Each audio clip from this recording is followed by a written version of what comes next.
harta benda. Tetapi orang yang beruntung itu adalah seseorang anak yang ibu tinggalkan taat ibadah kepada Allah Subhanahu wa taala. Ibu tidak bisa lagi sholat, Bu. Bapak tidak bisa lagi puasa, Pak. Ibu tidak bisa lagi baca Al-Quran, Bu. Tetapi dapat pahala orang yang baca Quran. Kenapa? Anaknya baca Quran. Dapat pahala sholat. Kenapa? Anaknya sholat. Dapat pahala puasa. Kenapa? Anaknya puasa. Inilah istimewanya, beruntungnya orang tua yang mempunyai anak yang soleh dan soleha. Insya Allah anak-anak yang lulusan qiraatul Quran insya Allah akan jadi anak yang soleh dan soleha. Amin. Amin. Ngan yakin, Bu. Kenapa? Sebab di qiraatul Quran niko di siko, Bu, segala guru kumpul di siko. Guru masalah ilmu dunia kumpul di sini. Kemudian masalah keterampilan kaligrafi, Pak Abu Hanifah itu juri Provinsi Jambi. Kemudian pakar kitab kuning. Nah, ini banyak ini. Guru saya Ustaz Zaki itu, Bu. Itu mulai dari pondok pesantren Sa'antudaren dulu memang hebatnya lah dia. Dia adik kelas saya, Bu. Di Sa'antudaren. Cuman beliau ini dari dulu tuh pakai kopiah, pakai sal dan selalu bawa kitab ke mana-mana. Kalau saya ada, lah mulai agak malam lagi dikit manjat tembok tuh. Pergi ke pasar. Makanya kepalaku waktu di pondok dulu terus botak. Kenapa? Sering keluar pondok. Nah, selesai pondok baru sadar, Bu. Ternyata perbuatan dahulu salah. Beda dengan Ustaz Zaki. Makanya beliau ngajar, Bu, dan beliau orang alim. Dan saya sekarang ini banyaklah bertanya dengan beliau, insya Allah. Kita doakan beliau semoga panjang umur. Amin. Amin. Amin ya rabbal alamin. Ibu bapak yang dimuliakan oleh Allah Subhanahu wa taala. Jadi harapan terakhir ibu-ibu ini, ketika bapak meninggal nanti, ibu meninggal, jangan pucat, Bu. Nanti agilamo gitu. Ibu-ibu kan masih panjang umur insya Allah. Amin. Cuman ibu kalau umur sudah 60 tahun jangan gi minta umur panjang. Kenapa? Kaki orang mati galau tinggal ibu sugang na hidup. Siapa yang ngurusnya? Kemudian jangan terlalu candu nian hidup, Bu. Ada cerita Ustadz Taufik Hasnuri itu. Ada ibu-ibu umur 60 tahun minta kepada Allah doa, ya Allah ya Tuhan panjangkan umur ngan ya Allah. Jangan engkau matikan ngan ya Allah sebelum ngan melihat 4 orang anak ngan tui sudah ya Allah. Kata Allah, jadi walaupun 60 tahun aku kasih, kata Allah. Dikasihlah selesai anak wisudah anak 4 orang. 1 orang 4 tahun kali 4. Dikasih oleh Allah 16 tahun lagi. Berartilah 76 tahun.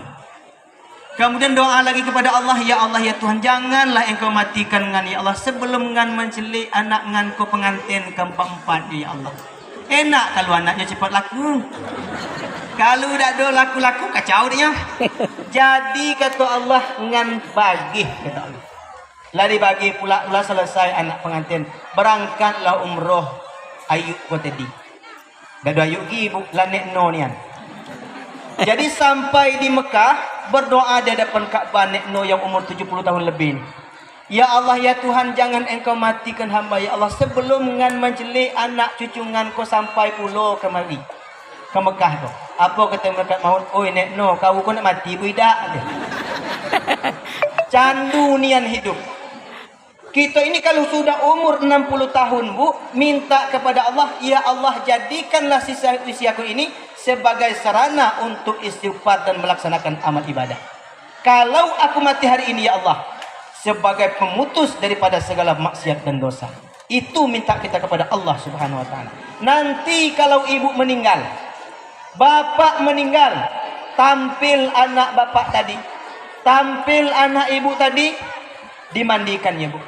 Anak kandung yang memandikan ayahnya disiram pelan-pelan, kemudian gayung air itu ditadah, ditampung pakai tangan. Kenapa? Takut tetesan air kos menyakiti hati emaknya, menyakiti tubuh ayahnya.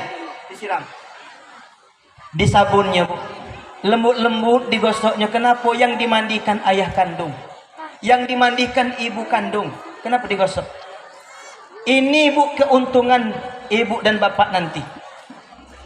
Dapat anak yang paham tentang ilmu agama. Kalau orang lain yang memandikan bapak nanti Pak, Dipanggil lah, dak do tukang mandi di situ, dipanggil lah sayo dari Bungo kan. Kemana? Tuh kamu di sana tuh. Memandikan jenazah bapak. Kebetulan ngan kau sudah bertengkar pula dengan istri ngan. Tentu sedang panik itu. Beros bapak. Pakai beros. Pasti sangat menyakitkan. Tetapi kalau anak kandung tidak. Kemudian ketika kain kapan bapak itu dirobekkan, anak baca doa apa? Apa kata anak? Bismillahi, dengan nama Allah yang maha pengasih lagi maha penyayang. Allahumma ja'al libasahu, ya Allah jadikanlah pakaian terakhir ayahku ini Allah pakaian mulia, dan masukkanlah dia ya Allah ke dalam surga. Itu doa seorang anak. Dirobek kain kapan. Kadang-kadang orang lain tidak dibaca-baca lagi, langsung puyak lah, langsung puyak. Kalau anak tidak dibaca. Kemudian anak mengapani ibu, dikapani rapi-rapi. Kenapa? Yang dibungkus ini adalah tubuh ayah kandung. Yang dikapani adalah tubuh ibu kandung yang sedang mengasuh, yang menyusui, kemudian yang mengandung. Kemudian ayahlah yang mencari biaya untuk pendidikan. Nah, lah selesai dikapani, tampil anak bapak tadi jadi imam ketika sholat, Pak. Usalli ala hadzal maiti arba'a takbiratin imaman lillahi ta'ala. Allahu akbar. Dibacakan takbir. Kemudian dalam keadaan nangis anak baca Al-Fatihah. Dalam keadaan nangis anak membaca selawat kepada Rasulullah. Dalam keadaan nangis anak berdoa, Allahumma ufirlahu, ya Allah ampuni dosa ayahku ya Allah. Ampuni dosa ibuku ya Allah, kata anak. Demi Allah, Bu, Allah tidak akan menolak doa seorang anak yang ketika menangis meneteskan air mata minta ampun kepada Allah untuk dosa anak ibu. Beruntung enggak, Bu? Beruntung enggak, Bu? Beruntung. Makanya saya sampaikan untuk yang 3 MTS lanjutkan di sini, Pak. Lanjutkan masih di sini. Kenapa? Pendidikan 3 MTS belum selesai. Di pondok pesantren ini gampang, Bu. Ibu cukup mikirkan biaya saja, anak tidak boleh pakai HP, di luar sibuk main game. Kemudian di pondok pesantren anak tidak narkoba, jangankan narkoba, merokok pun dilarang. Tenang hati seorang ayah, tenang hati seorang ibu. Kenapa? Anak selamat dari narkoba, anak selamat dari pengaruh HP, anak selamat daripada pengaruh lingkungan. Kenapa? Mereka mondok di Qiraatul Quran. Ya, Bu ya? Kemudian anak-anak ibu yang masih SD, tamat SD, antarkan ke situ. Kenapa? Insya Allah Qiraatul Quran adalah paham ahli sunnah wal jamaah. Kaget dulu, Bu, ngantar anak jauh-jauh. Kenapa? Hati-hati. Kalau salah-salah diantar anak ke mana? Tuh ke Padang. Tak jelas sanad keilmuan guru di pondok pesantren itu. Nanti masuk ke pondok pesantren itu, balik ke dusun mawa paham Wahabi. Apa itu paham Wahabi? Segala salah. Baca Yasin salah, baca tahlil salah, baca Al-Quran di kuburan salah. Disalah-salahnya galau. Kemudian yang paling bahaya, mereka akidah mereka rusak. Kenapa? Mereka mengatakan Allah di atas. Na'udzubillah, dalam akidah ahli sunnah wal jamaah yang diajarkan oleh guru-guru kami dahulu, bahwasanya Allah tidak bertempat di satu tempat di alam semesta ini. Kana Allah walam yakun syai'un ghairuh. Allah sudah ada sebelum segala sesuatu ini ada. Enak benyo ngato Allah tu duduk di aras.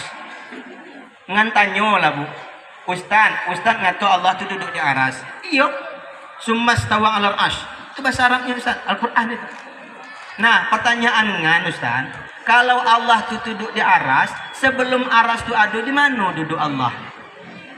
Sedangkan aras itu baru, yang Allah itu sudah ada sebelum segala sesuatunya ada. Ini mesti diluruskan paham. Maksudnya dialihnya, Bu. Nabi Isra Mi'raj kan ke langit dan bertemu Allah di langit. Hati-hati, Bu. Nabi Isra Mi'raj ke langit, bertemu Allah di langit, betul. Tapi bukan tempat Allah di langit, tapi tempat Nabi bertemu Allah di langit. Tempat Nabi, bukan tempat Allah. Sama dengan Nabi Musa ketika bertemu Allah di Bukit Tursina. Bukan tempat Allah di Bukit Tursina, tapi tempat Nabi Musa bertemu Allah di Bukit Tursina. Sama ketika kita bertemu Allah di masjid, bukan tempat Allah di masjid, tapi tempat kita bertemu Allah dengan masjid. Jangan dikatakan Allah bertempat.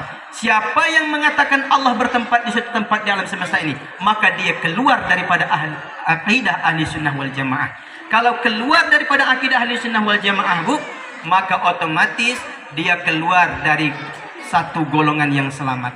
Kata Nabi, nanti umatku akan terpecah menjadi 73 golongan. Hanya satu yang selamat di akhirat nanti. Selebihnya kekal selama-lamanya dalam api neraka. Yang selamat itu adalah akidah ahlussunnah wal jamaah. Dan di qiraatul Quran ini, akidahnya adalah akidah ahlussunnah wal jamaah. Banyak, Pak. Orang diantaranya jauh-jauh. Kemana? Ke Jawa, ke Padang, ke Medan, ke sana. Balik ke dusun tidak dipakai di masyarakat. Tidak tahu tampil masyarakat. Cubalah kita anak ke dalam Quran. Balik ke dusun lah bisa megang mic. Balik ke dusun lah bisa baca mimpin kulhu tahlil. Balik ke dusun lah bisa nyo azan. Balik ke dusun lah bisa nyo jadi imam. Jadi apa guna sekolah jauh-jauh tapi balik tidak ada berguna juga. Iya, Bu ya? Jadi carilah pendidikan untuk anak kita itu yang selamat akidahnya. Ibu bapak yang dimuliakan oleh Allah Subhanahu wa taala. Kemudian untuk anak-anak sekalian, adik-adik sekalian, saya pernah disampaikan satu hadis. Dan yang mengajarkan hadis ini di kampus dahulu, yaitu Pak almarhum Haji Adnan Abu Bakar. Beliau menulis hadis, ini pesan untuk kita penuntut ilmu. Manis tahaffa ustazahu ibtalahu Allahu min salasin. Siapa yang meremehkan gurunya, menganggap lemah, hina seorang guru, maka Allah akan timpakan 3 hal. Yang pertama, nasya ilmahu, hilang dari dadanya. Jadi sukses, pintar, juara dari MTS sampai MA juara 1, tapi meremehkan seorang guru, merendahkan seorang guru, tidak hormat kepada seorang guru. Kemudian sampai ke kampus masih jadi orang pintar. Nah, nanti pas ketika tes pengen jadi PNS, ngisi soal itu, hilang ilmu dalam pikirannya. Kenapa? Dahulu boleh jadi pintar, tapi kata Rasulullah, seseorang yang merendah, menganggap remeh, maka nasya ilmahu, ilmunya akan hilang dari dadanya. Kemudian yang kedua, wadayyqat rizqahu. Seorang santri, seorang murid yang menganggap remeh seorang gurunya, maka yang kedua akan ditimpakan oleh Allah sempit rezekinya, susah hidupnya. Hartanya banyak, cuman selalu merasa kurang, Bu. Kemudian yang ketiga yang paling berbahaya, seseorang yang meremehkan gurunya, wa yakhruju minad dunya bighairi iman, keluar dari dunia ini tanpa membawa. Ini bahaya. Jadi pesan saya, halo adik-adik, halo, tamat ini aliyah ya. Tamat di sini jangan langsung nikah dah. Kau ada cita-cita tamat tuh langsung nak nikah lah. Yang laki-laki tamat jangan langsung nikah dah. Sukseskan diri kalian. Kalaulah jadi orang sukses, ilmu agamanya hebat, kemudian sudah kerja, duitnya banyak, tak pengaruh lagi wajah nan buruk. Walaupun bentuk kudun tetap juga senang Mutino. Aman lah kamu tuh. Yang penting sukses. Kenapa sekarang ini pelet dukun-dukun itu tidak laku lagi? Yang laku tuh pelet Jepang. Pergi bertamu pakai mobil sedan lah tuh. Lengket lah walaupun wajah orang tuh mirip kudun tadi. Ibu bapak yang dimuliakan oleh Allah, jangan langsung nikah. Nah, untuk adik-adik yang laki-laki, karena saya laki-laki ini, Ustadz Zaki, Ustadz Henry, Ustadz Muhammad Salihin, dahulu waktu masih di pondok dulu tidak ditengok perempuan. Lah selesai di pondok, kemudian lah ngajar, berebut, ngantri di belakang. Cuman sekian banyak yang ngantri itu, yang elok cuma bertiga. Selebihnya nenek-nenek di belakang. Rupanya Ustadz kok digemari nenek-nenek. Nah ini, tenang, insya Allah kalian nanti akan jadi orang sukses. Yang penting sungguh-sungguh. Ibu bapak yang dimuliakan oleh Allah Subhanahu Wa Taala, jam terus, jam 12 lewat 3. Zuhurnya jam 12 lewat 18 menit. Kemudian terakhir, Bu, menyikapi suasana saat sekarang ini, di mana di luar itu hati-hati. Ibu lepaskan anak ibu, jam baliknya dibatasi, Bu. Kalau jam 9 belum balik, cari ibu. Kenapa? Banyak sekarang ini anak itu dibiarkan oleh orang tuanya pergi, tidak ada balik-balik. Bahaya. Kenapa? Pengaruh di luar sangat berbahaya, Bu. Nah, kemudian yang kedua, kita saat sekarang ini diuji oleh Allah. Yang pertama dahulu lah 2 tahun yang lewat, COVID namanya. Kini berganti Omikron. Ya, Bu ya? Lah vaksin 2 sekali. Kemudian disuruh pula vaksin 2 kali. Kini lah disuruh pula vaksin 3 kali. Booster namanya, Bu. Besok yang keempat master namanya. Yang kelima ateler gitu. Kacau. Cuman ingat, sebanyak apapun vaksin yang dimasukkan ke dalam tubuh kita ini, setebal apapun masker yang kita pakai, kalau dahulu Allah takdirkan terpapar oleh corona, demi Allah takdir itu tidak bisa ditolak. Dalilnya apa? Hadis Nabi riwayat Imam Muslim, kataballahu maqadirul khalaiq qabla ayyahluqas samawati wal ardi 50 alf sanah. Allah sudah tetapkan takdir makhluk ini 50.000 tahun sebelum Allah menjadikan langit dan bumi. Langit belum ada, bumi belum diciptakan oleh Allah. Kapan diciptakan? 50.000 tahun akan datang. Orang yang terpapar itu sudah Allah tetapkan. Pasti walaupun pakai masker akan juga terpapar oleh COVID-19. Ngan, Bu, termasuk yang disiplin dahulu pakai masker. 2 lapis, 3 lapis pakai masker. Kena juga COVID. Sebenarnya COVID kau tidak takut sama masker. Kemudian kini tidak lagi pakai masker. Kenapa pakai masker kena COVID? Tidak pakai masker kena COVID? Tidak pakai masker tidak, Bu. Nah, ini takdir. Kemudian saya ingin cerita, Bu, tentang bahwa takdir Allah itu takdir azali namanya, tidak bisa dirubah.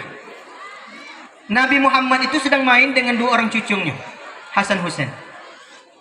Kemudian Nabi itu diletaknya cucunya dari baunya, Nabi merangkak. Dalam keadaan main tubuh, diturunnya cucunya. Nabi nangis.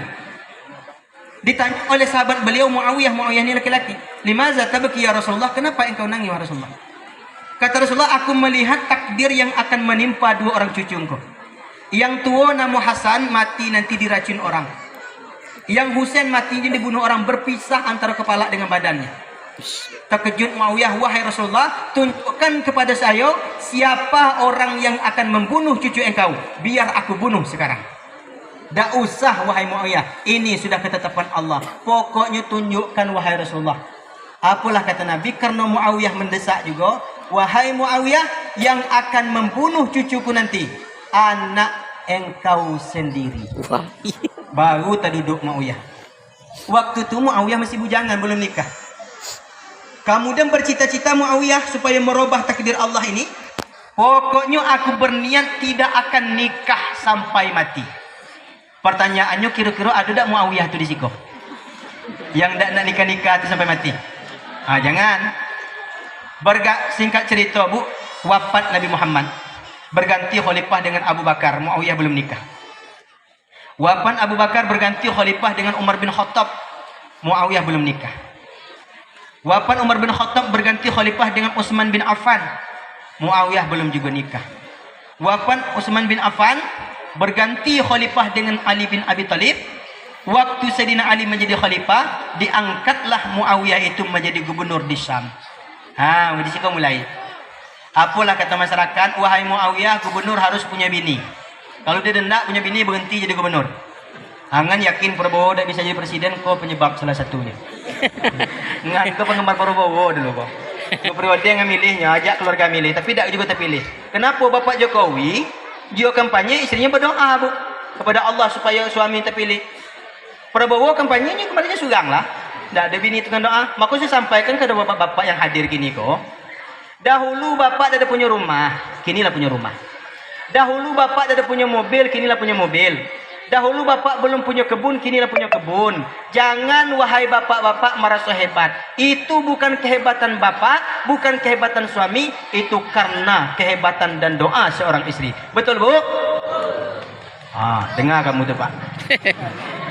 Nah, singkat cerita, karena orang makso, jadilah. Tapi ciek syaratnya kata Mia, ngan mau ini cari perempuan paling tua di daerah kau. Jadi supaya apa, Bu? Supaya dia punya anak. Sebab kalau perempuan sudah puas tidak mungkin punya anak. Dibunuh tadi. Dan akhirnya dicari perempuan tua, dapatlah surang, Bu, namanya Nekno. Nekno itu bahasa gitu. Lah tua ni kan. Dibawalah Nekno ke hadapan Muawiyah. Sampai di hadapan Muawiyah, wahai Muawiyah, nah, dak ada ginan tua pada kau. Kau yang paling tua, ditengok dengan Muawiyah, kata Muawiyah dalam hati, induk dah ketuan untung kau. Lah keriput, gigilah habis, tapi tidak apalah. Yang penting tidak punya anak dan dia punya istri. Nikahlah, Bu, Nekno kau dengan Muawiyah itu. Sebulan, 2 bulan, 3 bulan aman. Setahun pertama aman. Masuk tahun yang kedua, Pak, Nekno tadi ngidam rupanya. Innama amruhu idza arada syai'an yaqula lahu kun fayakun. Kalau Allah menghendaki sesuatu, kun, kata Allah. Kun itu bukan kata Allah tuh kun. Kun bukan seperti itu. Kun di situ makna kudrat dan iradah. Ketika Allah mengiradahkan sesuatu, maka sesuatu itu akan terjadi. Sulit menurut kita manusia, gampang menurut Allah. Tidak mungkin menurut kita, mungkin menurut Allah kalau Allah menghendaki. Bapak ini yang umur 51 tahun kok, kalau Allah kehendaki bisa jadi umur 15 tahun, Pak. Kalau Allah hendak, tapi Allah sayang tak dengan hendak. Kenapa kada buat 15 tahun kiki menjadi berangai. Nah, singkat cerita, lahirlah seorang daripada perempuan diberi nama Yazid bin Muawiyah.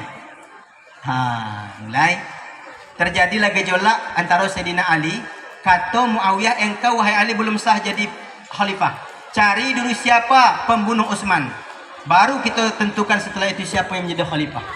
Akhirnya bentrok terjadi menyebabkan peperangan Siffin. Sama orang mukmin, orang Islam berperang. Tapi yang mati itu tetap hukumnya syahid. Kenapa? Di saat itu mereka ijtihad. Nah, dalam hukum ijtihad usul fikih, orang yang ijtihad kalau salah dalam ijtihadnya dapat pahala 1. Kalau benar dalam ijtihadnya dapat pahala 2. Nah, yang terbunuh dan yang membunuh waktu itu sama-sama masuk ke surga. Kenapa? Mereka ijtihad mencari siapa pembunuh Utsman. Dan akhirnya Sayyidina Ali waktu sholat subuh dibunuh oleh orang Khawarij, mati Sayyidina Ali waktu membangunkan orang sholat subuh. Nah, kemudian digantikan Hasan. Kemudian ada yang tidak senang, dikirimkanlah makan beracun kepada Hasan. Mati Hasan diracun orang, sesuai apa yang dikata Rasulullah puluhan tahun yang lalu. Kemudian disangka Husain yang membunuh itu adalah tentara daripada Muawiyah, dan waktu itu Muawiyah sudah tua, digantilah kedudukan Muawiyah kepada Yazid anak beliau, Yazid bin Muawiyah.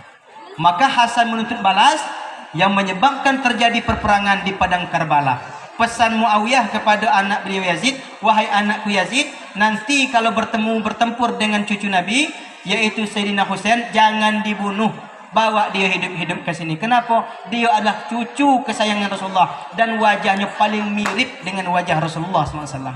Tapi kalau kecamuk perang, kalau tidak kita yang membunuh, kita yang dibunuh.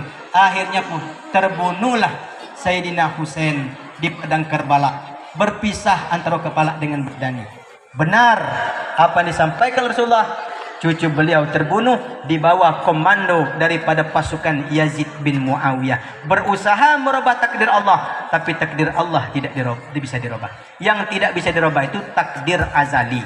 Tapi kalau takdir umri bisa dirubah. Contoh, takdir umri itu Allah tetapkan waktu dalam rahim ibu kita. Makanya kata Nabi dalam satu hadis, la yaruddul qada'a ila du'a wa la yazidu fil umri ila al-birru.